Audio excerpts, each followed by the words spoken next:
नमस्कार, नमस्ते, जय हिंद। कहते हैं मंजिल पर जिन्हें जाना है वो तूफानों से डरा नहीं करते, जो तूफानों से डरते हैं वो मंजिल कभी पाया नहीं करते। चलो, आज जो बच्चों आप लोगों के सामने जो हम क्वेश्चन लेके आए हैं 10 सवाल है। ये 10 सवाल जो मोस्ट वीवीआई है, जिसको हम कह नहीं सकते हैं, इसके शब्दों से हम बयां नहीं कर सकते, इतना वीवीआई है। चलो देखिए सवाल। पहला नंबर सवाल है बच्चों, ध्यान से देखिए। कह रहा है उस बिंदु के निर्देशांक ज्ञात करें जो बिंदुओं इतना बड़ा -1 और 7 और 4 -3 को मिलाने वाले रेखाखंड को 2:3 के अनुपात में बोल रहा है विभाजित करता है। समझ गया। चलो इसका सूत्र होता है बच्चों, ध्यान से देखिए आप लोग। x बराबर सूत्र होता है, क्या होता है? x बराबर होता है, इसमें अनुपात कितना दिया है पहले वो लिख लेते हैं। कितना अनुपात में विभाजित करने के लिए बोल रहा है? 2:3, मतलब इसको कहेंगे m1, इसको कहेंगे m2, क्या कहेंगे जी? तो x बराबर सूत्र होता है m1x2 प्लस m2x1 अब बटा होता है m1 प्लस m2, ये होता है जी। अब देखो इसी पर पहले x बराबर निकालेंगे, तब उसके बाद y बराबर निकाल लेंगे। तो y x बराबर, तो m1 का मान कितना है? 2 है। x2 का मान कितना है? अब देखो बिंदु पहले x1 x2 नहीं माने हैं, पहले लिख लेते हैं। -1 7 ये बिंदु दिया है, उसके बाद दूसरा बिंदु कितना दिया है? 4 -3। इसको कहेंगे बच्चों x1, इसको कहेंगे y1, इसको कहेंगे x2, इसको कहेंगे y2, क्या कहेंगे जी? तो x2 का मान कितना है बच्चों? 4 है। और फिर प्लस m2 का मान कितना है? m2 का मान है 3 और x1 का मान कितना है? -1। फिर m1 प्लस m2 मतलब 2 + 3, ये कहेंगे जी। तो x बराबर 4 दूनी होता है 8 और 3 का 3 -3 और 3 2 5, क्या होता है जी? तो x बराबर कितना होता है? कितना हो रहा है?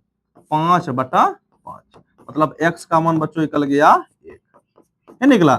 चलो तो उसके बाद y बराबर भी निकाल लेंगे। तो y बराबर सूत्र क्या होता है बच्चों? y बराबर सूत्र होता है, वही होता है m1 y2 plus m2 y1 अब बटा होता है m1 प्लस m2। तो y बराबर, अब देखो y बराबर m1 का मान कितना है? 2 है। और y2 का मान कितना बच्चों? -3 प्लस m2 का मान कितना है? 3 है। और फिर y1 का मान कितना है? 7 है। अब बटा 2 + 3, ये ना कहेंगे। तो यहाँ सॉल्व कर देना। अब 3 दूनी 6 -6, फिर प्लस 7 21 और 3 2 5। तो y बराबर कितना हो गया? 21 में 6 गया 15 और बटा 5, 5 दिया होता है 15। y का मान कितना निकल गया? 3। कोई दिक्कत? चलो अगला सवाल देखते हैं। अगला सवाल में क्या कर रहा है बच्चों? अगला सवाल में यही कह रहा है किसी बेलन के वक्र पृष्ठीय क्षेत्रफल दिया है 1760 सेंटीमीटर स्क्वायर एवं इसके आधार की त्रिज्या 14 सेंटीमीटर है, तो बेलन की ऊंचाई ज्ञात कीजिए। तो बेलन की ऊंचाई ज्ञात कर लेना है। ध्यान से देखिए, पहले जो दिया है पहले वो पहले लिख लेते हैं। बेलन का वक्र क्षेत्रफल कितना दिया है बच्चों? लिखेंगे बेलन का वक्र पृष्ठीय क्षेत्रफल। बेलन का वक्र क्षेत्रफल कितना दिया बच्चों? 1760 दिया है। तो बेलन का वक्र क्या होता है? सूत्र 2πRH, ये होता है ना जी, बराबर 1760। और ऊंचाई भी और त्रिज्या भी दे दिया है। ऊंचाई कितना दिया है? ऊंचाई दे दिया है, ऊंचाई कितना दिया है? आधार की त्रिज्या सिर्फ दिया, ऊंचाई बोल रहा है निकालने के लिए। त्रिज्या खाली दे दिया है बच्चों, कितना? 14 cm दे दिया है त्रिज्या, खाली त्रिज्या दे दिया है। बोल रहा ऊंचाई क्या होगा?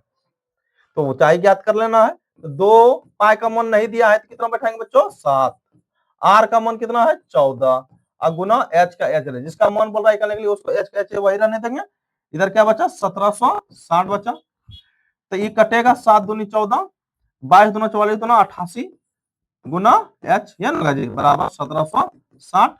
तो h बराबर कितना होगा? 1760 अब बटा होगा 88, गुना में है, इधर आएगा तो भाग में आ जाएगा। कटेगा किसी से? 2 से पहले कटाओ ना। 2 7 14, इसमें कितना बचा? 2 2 8 16, 2 8 16 भी कट सकता है।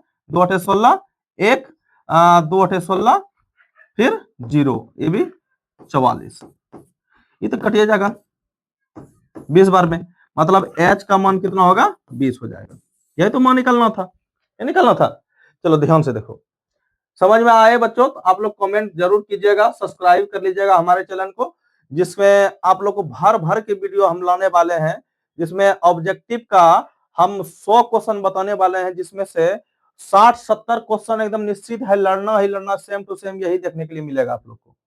ठीक है, चलो अगला सवाल देखो।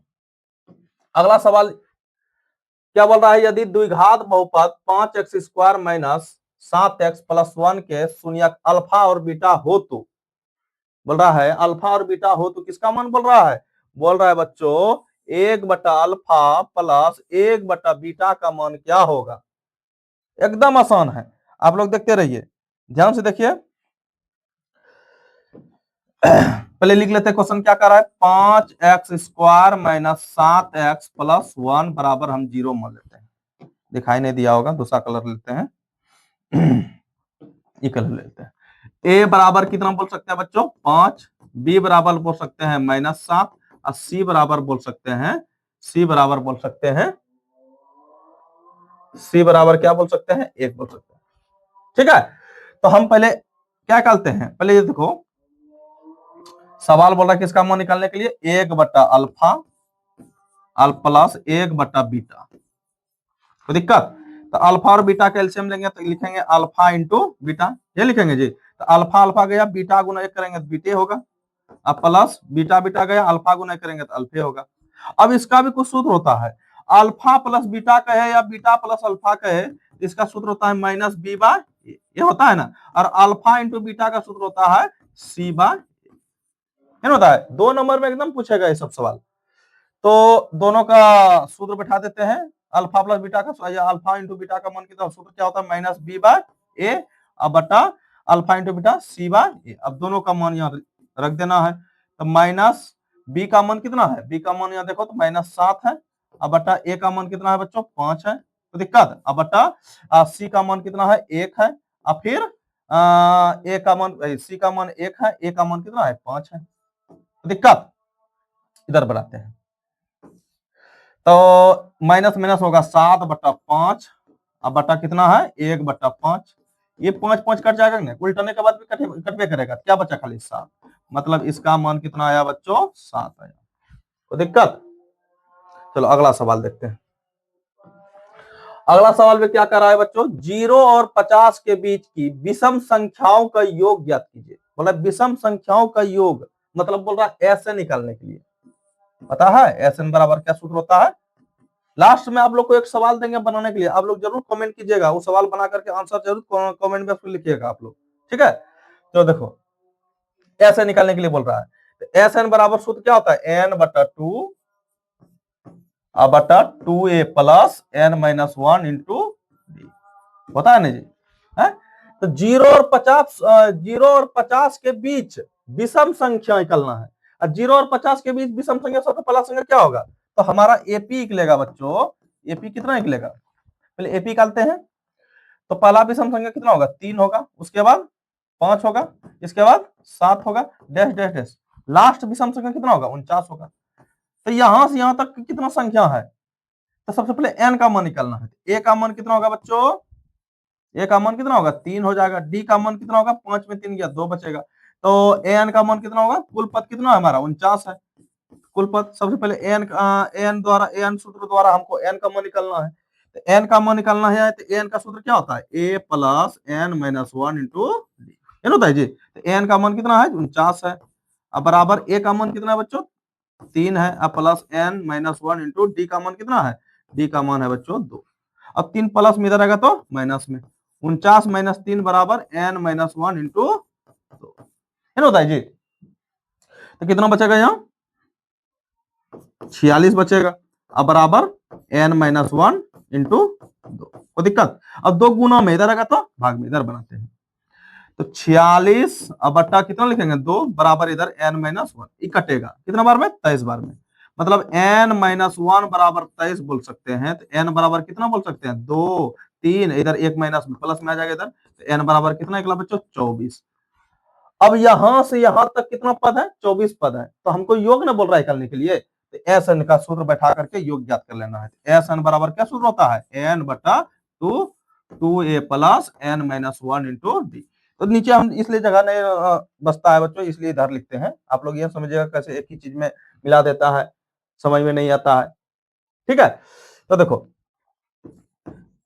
एन का मान कितना है 24/2, टू ए का मान कितना है, ए का मान है 3, अब प्लस एन का मान कितना है 24 - 1 इंटू डी का मान कितना आया है, डी का भी मान आया है, तो डी का मान कितना है। चलो अगला सवाल क्या कर रहा है बच्चों, अगला सवाल में यही बोल रहा है 0 और 50 के बीच की विषम संख्याओं का योग ज्ञात करना है। बोल रहा है योग ज्ञात करना है, मतलब बोलेंगे एस एन ज्ञात करना है। क्या ज्ञात करना है बच्चों, एस एन। तो एस एन का मान निकालने के लिए पहले बोल रहा है, तो सबसे पहले बच्चों 0 और 50 के विषम संख्या कितना है, पहले एपी, इससे एपी मालूम कर लेना है। तो पहला विषम संख्या 1 होगा, उसके बाद 3 होगा, इसके बाद 5 होगा, डैश डैश डैश कहां तक जाएगा बच्चों 49 तक। तो हमारा अंतिम पद कितना होगा, 49 होगा। तो हम कह सकते हैं ए एन का मान कितना है, सबसे पहले इसे एन का मान निकलेगा, मतलब कितना संख्या हम उतना नहीं जोड़ेंगे, तो एन का मान इसे ज्ञात कर लेना है सबसे पहले। तो ए एन का मान कितना है 49 है, ए का मान कितना कर सकते हैं 1 है, और डी का मान कर सकते हैं बच्चों 2 है। तो ए एन का सूत्र होता है बच्चों ए प्लस एन माइनस 1 इंटू, है होता है जी। तो ए एन का मान कितना है 49, यहाँ बैठाते चलो, बराबर ए का मान कितना है 1 है, प्लस एन माइनस 1, एन का तो मान निकालना है, और डी का मान कितना है गुना 2, कहेंगे जी। तो 1 प्लस में इधर आएगा तो माइनस में आ जाएगा, तो -1 बराबर एन माइनस 1 इंटू 2। तो 49 में 1 गया, कितना बचेगा बच्चों 48 बचेगा, है ना बचेगा। तो एन माइनस 1 इंटू 2, 2 गुणों में इधर आएगा तो भाग में, 48/2 बराबर एन माइनस 1 कर सकते हैं ना जी। इकट्ठा 24 बार में, तो इधर बनाते हैं थोड़ा सा। तो एन बराबर कितना होगा, एन बराबर कितना होगा 24 प्लस 1, तो एन बराबर कितना होगा 25 हो जाएगा, 24 प्लस 1। ठीक, पहले हम लिख दिए।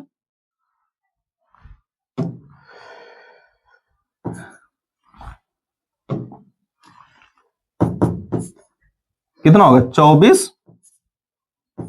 24 प्लस 1 25 हो जाएगा, कोई दिक्कत। तो एन का मान हमारा बच्चों कितना निकल गया 25 निकल गया।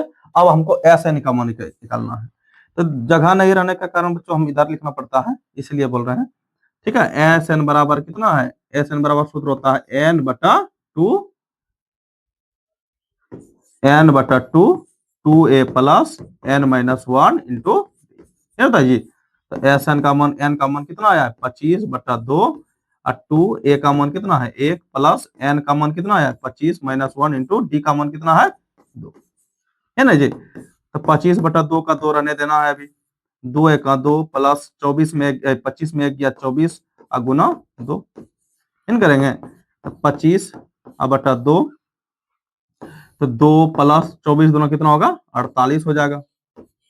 तो कितना होगा 25/2 कितना होगा 50, ये कटेगा 25 बार में, 25 गुना 25 करेंगे बच्चों 625 आएगा, है ना आएगा जी। कितना आया हमारा एसएन, मतलब 0 और 50 के बीच विषम संख्याओं का योग कितना होगा, विषम संख्या का योग कितना आया 625, है ना जी। चलो अगला सवाल देखो, अब अगला सवाल क्या कर रहा है बच्चों, अगला सवाल यही कह रहा है एक बक्से में 4 लाल एवं 6 काली गेंद है। अब बक्से में कुल गेंद या दृक्षा, बोल रहा है कुल गेंद या दृक्षा निकाला जाता है, तो इसके काले गेंद होने की प्रक्रिया क्या होगा। ये प्रक्रिया से सवाल है, और प्रक्रिया से सवाल 1-2 सवाल आना तय है, आबे करता है हर साल। देख लीजिए प्रीवियस ईयर निकाल करके आप लोग, एकदम पूछेगा ही तो पूछेगा। ठीक है, चलो देखो पहले लिख लेते हैं कितना कुल गेंद कितना है, कौन कौन सा गेंद है। पहले काली गेंद कितना है, लाल गेंद कितना है बच्चों, लाल गेंद कितना है, लाल गेंद कितना है बच्चों 4, काली गेंद कितना है बच्चों, काली एकदम देख लीजिए एकदम बढ़िया देखिए, काली गेंद कितना है 6 है, उसके बाद और कोई गेंद है नहीं है। कुल गेंद कितना है बच्चों, कुल गेंद हम लिख लेते हैं, कुल गेंद 10 है ना, मतलब 6×4 10। तो हमको किसका पूछा है परीक्षा, काली गेंद का परीक्षा। जिसको पूछ रहे परीक्षा में यही है, जिसको पहले पूछेगा उसको ऊपर में, और कुल जितना दिया है उसको नीचे में, यही होता है परीक्षा। ध्यान से देखिए, तो काली गेंद की परीक्षा निकालना है, काली गेंद की प्रायिकता निकालना है बच्चों। तो काली गेंद की प्रायिकता किसका पूछा? काली गेंद क्या तो है 6, उसको 6 ऊपर में, और कुल गेंद कितना है 10, तो कितना आएगा 2 तिया 6 2 पंचे 10। तो काली गेंद की प्रायिकता कितना आएगा बच्चों? 3/5। अगर पूछता लाल गेंद की प्रायिकता, तो लाल 4/10 हो गया। तो दिक्कत? चलो देखो अगला सवाल। अगला सवाल में क्या करा बच्चों? किसी शंकु के आधार की त्रिज्या 7 सेंटीमीटर है। कोई शंकु है बच्चों, ये समझ लो शंकु है। ये क्या है बच्चों? ये शंकु। इसको क्या कहेंगे? शंकु कहेंगे। बोला इसका त्रिज्या 7 सेंटीमीटर और ऊंचाई 14 सेंटीमीटर है, तो इसके वक्र पृष्ठीय क्षेत्रफल क्या होगा? अब देखो शंकु का वक्र पृष्ठीय क्षेत्रफल होता है पाई आर एल, तो हमको एल नहीं दिया है, दिया है एच, तो एल निकालना है। तो एल बराबर क्या होता है पहले लिख लेते हैं। आर का मान कितना दिया है बच्चों? 7 सेंटीमीटर, और एच का मान दिया है 14 सेंटीमीटर। तो एल निकालना है सबसे पहले। एल बराबर सूत्र क्या होता है बच्चों? R square plus h square, ये होता है जी। तो आर का मान कितना है? 7 है, और एच का मान कितना है? 14 है। इस पर स्क्वायर, तो 7 गुना 7 करेंगे तो 49 होगा, प्लस 14 गुना 14 करेंगे तो 196 होगा, है ना जी। तो देखो दोनों को जोड़ेंगे तो कितना आएगा? 196 और 49, 5 9 4 13, 13 1 14 के 4 हासिल 1 1 2, ये ना आएगा। 9 6 15 के 5, 9 4 13 1 14 के 4 हासिल 1 1 2, 245 245, है ना आएगा? है? चलो देखो सवाल। तो हमारा एल का मान कितना निकल गया बच्चों? √245। तो हमको किसका मान पूछा गया है? शंकु का वक्र, शंकु का वक्र पृष्ठीय क्षेत्रफल। तो शंकु का वक्र क्षेत्रफल क्या सूत्र होता है? पाई आर एल। तो पाई का मान 22/7, आर का मान कितना है? आर का मान 7 है, और एल का मान कितना आया है?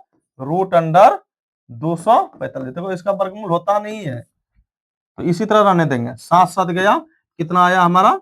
22√245। तो यही निकालना था हमको, तो दिक्कत यही निकालना था। चलो अगला सवाल क्या कर रहा है बच्चों? चलो अगला सवाल में कह रहा है कि यदि किसी एपी का 8वां पद 17 एवं 14वां पद 29 हो, तो उस एपी का सार्वमांतर ज्ञात कीजिए। सार्वमांतर मतलब होता है डी। एपी में सार्वमांतर पूछे तो समझना डी का मान बोल रहा है, प्रथम पद पूछे तो समझना ए का मान बोल रहा है, अगर योग पूछे तो समझना एस एन का मान पूछा है, समझ गया? अगर तो देखो ध्यान से, तो बोल रहा 8वां पद 17, मतलब इसको कह सकते हैं ए8 17 दिया है, और 14वां पद मतलब ए14 कह सकते हैं कितना? 29। तो डी का मान निकालना है, तो दोनों बगल डी डी डी का मतलब दोनों का मान पहले सूत्र बैठाएंगे। इस जगह क्या रहता है बच्चों? एन। तो एन का मान इसका कितना है? 8 है, और इस जगह कितना है? एन का मान इस जगह कितना है? 14 है। कोई दिक्कत? तो ए एन का सूत्र क्या होता है? ए प्लस एन माइनस 1 इंटू बराबर 17। कोई दिक्कत? तो ए का मान कितना है? ए का मान तो कुछ नहीं है, ए का ए रहने दो, ए का ए रहने देंगे। एन का मान कुछ नहीं, एन का मान तो दिया है 8 दिया है। एन का मान कितना दिया है बच्चों? 8 दिया है।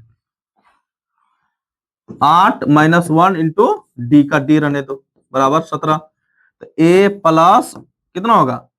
7d होगा बराबर 17। इसको समीकरण फर्स्ट मान लो। क्या मान लो बच्चों? समीकरण फर्स्ट।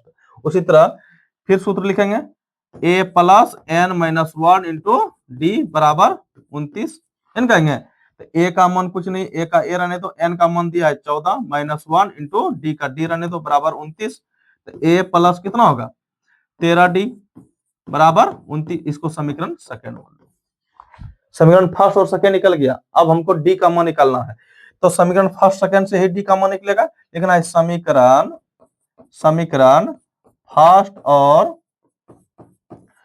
फर्स्ट और सेकेंड से। तो समीकरण फर्स्ट कितना है बच्चों? लिख लेते हैं ए प्लस 7d बराबर 17, और सेकेंड कितना है? ए प्लस 13d बराबर 29। कोई दिक्कत? अब देखो चिन्ह बदल देना है, यहाँ प्लस है तो माइनस, प्लस है तो माइनस, प्लस है तो माइनस, ये खत्म ना हो जाएगा। तो 13 में 7 गया, कितना बचेगा 6 ना, तो -6d बराबर 29 में 17 गया, कितना बचेगा 2 1, मतलब -12। तो माइनस में दोनों पर कट जाएगा, तो डी बराबर कितना लिख सकते हैं 12/6, 6 दूनी 12, मतलब डी का मान कितना निकल गया बच्चों 2। यही तो मान निकलना था, डी का मान कितना निकल गया 2 निकल गया। ठीक, यही तो मान निकालने के लिए बोल रहा था। अगर बच्चों आप लोगों को अगर समझ में आ रहा है तो चैनल को सब्सक्राइब कर लीजिएगा और बेल आइकन का बटन जरूर दबाइएगा।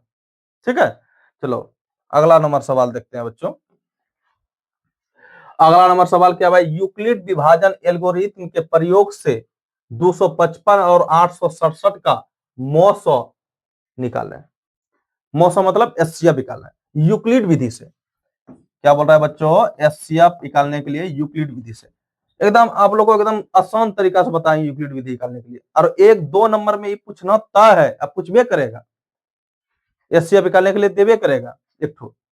ठीक है, चलो यूक्लिड विधि से निकालना है बच्चों। कितना का निकालना पहले लिख लेते हैं, 255 और 867। अगर किसी भाग को आप लोग कभी जांच किए हैं, जैसे हम कोई भाग दे दिए, जैसे ये भाग दे दिया इससे 2 चौके 8, बचा शेष 0। अगर इसको जांच करना है कैसे करते हैं, लिखते हैं हम लोग भाज्य बराबर, क्या लिखते हैं, भाज्य बराबर भाजक अगुना भागफल जोड़ शेष, लिखते हैं ना। तो इसी सूत्र पर इसको बैठा देना है। पहले इस बगल में हम लोग भाग विधि से पहले इसको एचसीएफ ज्ञात कर लेते हैं, भाग विधि से। और भाग विधि से ज्ञात करने के बाद यूक्लिड विधि में इसको बैठाना है। पहले भाग विधि से बगल में कर लेते हैं, इसको पहले मिटा देते हैं बच्चों, ध्यान से देखिए आप लोग। कितना है 255 बटा भागा 867, कितना बार में लगेगा, 3 बार में लगता लगेगा, 3 बार में 255 गुना 3, 5 या 15 5 से 1, 5 या 15 1, 16 के 6 से 1, 3 दूना 6 1 7, है ना होगा। तो कितना बार में, 3 बार में 765, कितना बचेगा 2। क्या कर रहा है बच्चों, क्या बोल रहा है, भाज बराबर भाजक गुना भागफल और जोड़ शेष। भाग दे रहे हैं, कितना उतरेगा 255, कितना बार में लगेगा 2 बार में लगेगा, 204 लगेगा, 204 लगेगा, कितना बचेगा 1 बचेगा, यहाँ 5 बचेगा, 1 खत्म ना हो जाएगा। अब इसको फिर यहाँ उतारते हैं, 102 लिखेंगे, कितना बार में लगेगा, फिर 2 बार में, 102 बार में पूरी तरह, यहाँ शेष बचेगा अब 0। ये हुआ भाग विधि। अब हमको यूक्लिड विधि में बैठाना है। भाग विधि से हमारा एचसीएफ निकल चुका है, एचसीएफ जिससे पूरा पूरी भाग लगे उसी को कहते हैं एचसीएफ।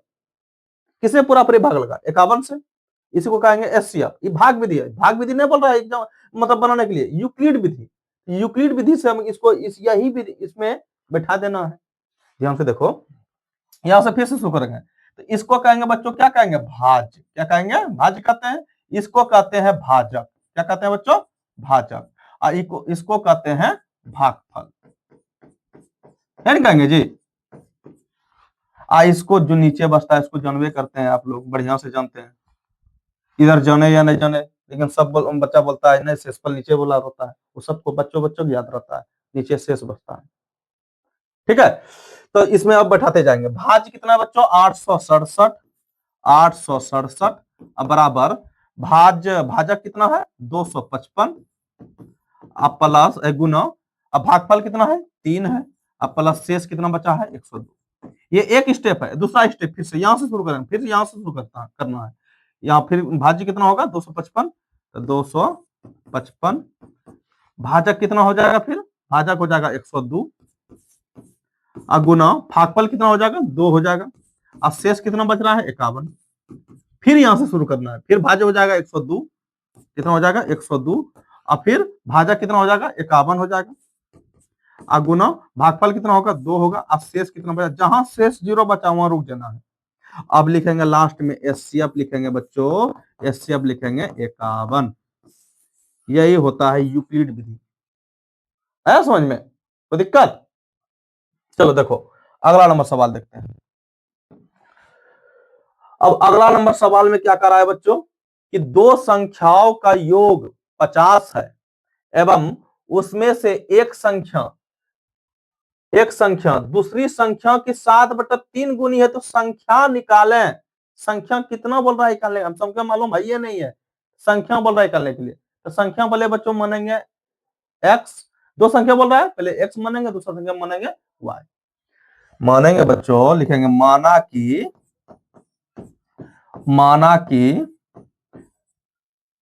पहली संख्या मतलब एक संख्या की बात है, पहली संख्या एक्स मान लो और दूसरी संख्या मान लो बच्चों, दूसरी संख्या हम मान सकते हैं वाई। ये दोनों का योग पहले बोल रहा है, दो संख्याओं का योग, ये दोनों का योग दे दिया है 50, मतलब x प्लस वाई बराबर कितना दे दिया है 50। इसको मान लो समीकरण फर्स्ट। अब बोल रहा है एक संख्या मतलब पहली संख्या दूसरी संख्या की कितना है 7/3 गुनी, मतलब एक संख्या x है और दूसरा संख्या y है। एक संख्या दूसरी संख्या की यह 7/3 गुनी है, लेकिन यह बराबर करने के लिए 7/3 किसमें गुना करेंगे? इसमें ना करेंगे। ठीक है, अब देखो बच्चों x बराबर क्या करेंगे 7y लिखेंगे, 7y/3 कोना कोनी गुना करो बच्चों, इसको करते हैं क्रॉस गुना, तो 3x बराबर 7y, तो 7y प्लस में इधर आएगा तो माइनस में 3x माइनस 7y बराबर इधर क्या बचा 0। इसको मान लो समीकरण सेकंड। अब समीकरण आप लोग सॉल्व करने जानवे करते हैं, लेकिन समीकरण फर्स्ट और सेकंड से, समीकरण फर्स्ट और सेकंड से कोई दिक्कत? तो समीकरण फर्स्ट कितना है बच्चों x प्लस वाई बराबर 50, और दूसरी संख्या कितना है, दूसरा समीकरण कितना है 3x अब माइनस 7y बराबर कितना है 0। अब देखो विलोपन विधि से बताते हैं आप लोग को, तो विलोपन विधि में किसी एक को बराबर करना होता है तो y बराबर करते हैं 7 से, यहाँ गुना कर दो, यहाँ 7 से, यहाँ क्या है 1 से कर दो, हो गया कोई दिक्कत? तो 7x प्लस 7y बराबर 750, एक से गुना करेंगे तो यही ना होगा 3x माइनस 7y और 0 से गुना करेंगे 0 ना होगा, ये खत्म ना हो जाएगा, 7×3 कितना होगा 10x हो जाएगा, कितना बचा 350, तो x बराबर कितना होगा 350/10, तो खत्म ना हो जाएगा, तो x बराबर कितना अगला 35। अब पहली संख्या हमको मालूम हो गया, अब हमको दूसरी संख्या मालूम करना है, तो दूसरी संख्या इधर मालूम करते हैं। आप लोग देखिए इधर, तो लिखेंगे x का मान समीकरण फर्स्ट या सेकंड किसी में एक में रख दो, समीकरण फर्स्ट में रखने पर समीकरण फर्स्ट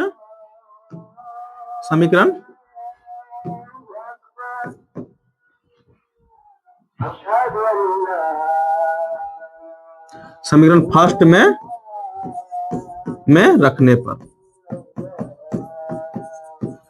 क्या करेंगे, तो समीकरण फर्स्ट कितना है x प्लस वाई बराबर 50, तो फर्स्ट कितना x का मान कितना आया 35 आया ना, 35 यहाँ बैठा दो, प्लस y बराबर 50, तो y बराबर कितना होगा बच्चों 50 माइनस 35, तो y का मान कितना आएगा 15।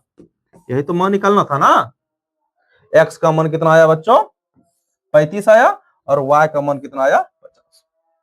समझ में आ रहा है ना आप लोग को? अगर समझ में ना आए तो अपना राय जरूर लिखिएगा बच्चों, और आपको बेहतर तरीका से बताएंगे हम, किसी मैथ में कहीं दिक्कत नहीं होने देंगे। 1 तारीख से हम आप लोग को ऑब्जेक्टिव सॉल्व कराने जा रहे हैं, जिसमें 500 सवाल आप लोग को ऑब्जेक्टिव सॉल्व कराएंगे। अब 500 सवाल में 100 ऑब्जेक्टिव पूछा जाता है, तो 1 को 100 लड़ेगा, एक भी सवाल बाहर नहीं जाएगा ऑब्जेक्टिव का 1 तारीख से। ठीक है, तो देखो बच्चों अगले सवाल आप लोग का होमवर्क रहा है, आप लोग इसको बना के आइएगा। 10 नंबर क्वेश्चन आप लोग को होमवर्क दिए, आप लोग इसका आंसर कमेंट बॉक्स में जरूर लिखिएगा। फिर कल आप लोग को यही समय में 6:30 बजे फिर से हम 10 क्वेश्चन लेके आएंगे सब्जेक्टिव का, जिसमें 2 नंबर और 5 नंबर में पूछेंगे आप लोग को। ठीक है, तो दिक्कत है बच्चों, आंखों में नींद भर जाए पर सोना नहीं है, यही समय है मेरे बच्चों कुछ करने का, इसको खोना नहीं। चलो ठीक है।